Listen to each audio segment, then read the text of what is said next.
Chapter 3. Psychological Rebelliousness. It is not superfluous to remind our readers that, within ourselves, there exists a mathematical point. Unquestionably, this point is found neither in the past nor in the future. Whoever wants to discover that mysterious point must look for it here and now within himself, exactly in this instant, not a second earlier, not a second later. The two beams, vertical and horizontal, of the Holy Cross meet at this point.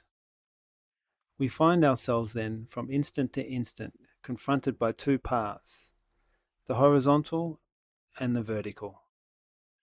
The horizontal way is very pretentious and is travelled by all the world and his wife, every man and his dog, all and sundry, one and all. It is evident that the vertical, though, is different. It is the path of intelligent rebels, of revolutionaries. When a person remembers himself and works on himself, when he does not become identified with all the problems and sorrows of life, he is in fact on the vertical path. Certainly, it is never an easy task to eliminate negative emotions, to break all identification with our own train of life. Problems of all kinds, business, debts, loan payments, mortgages, telephone, water, electricity bills, etc., etc., etc.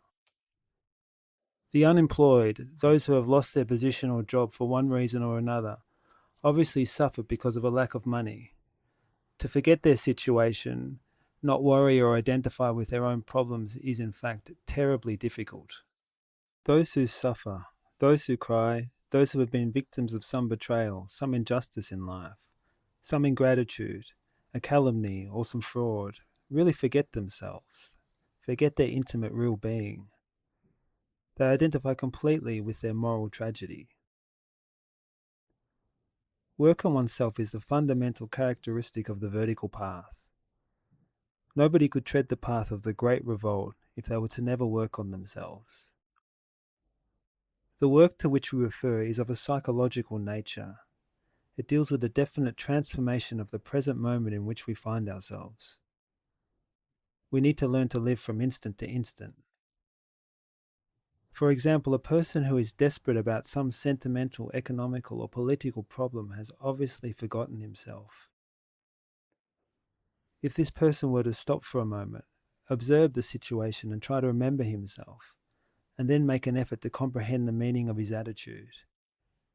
If he were to reflect a little and think that everything passes, that life is illusory, fleeting, and that death reduces to ashes all the vanities of the world.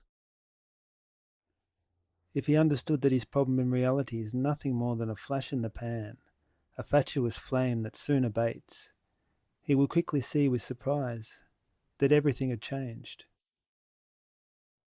It is possible to transform mechanical reactions through logical confrontation and the intimate self-reflection of the being. It is clear that people react mechanically when faced with the diverse circumstances of life. Poor people, they are always accustomed to being victims. When flattered, they smile. When humiliated, they suffer. They insult if insulted.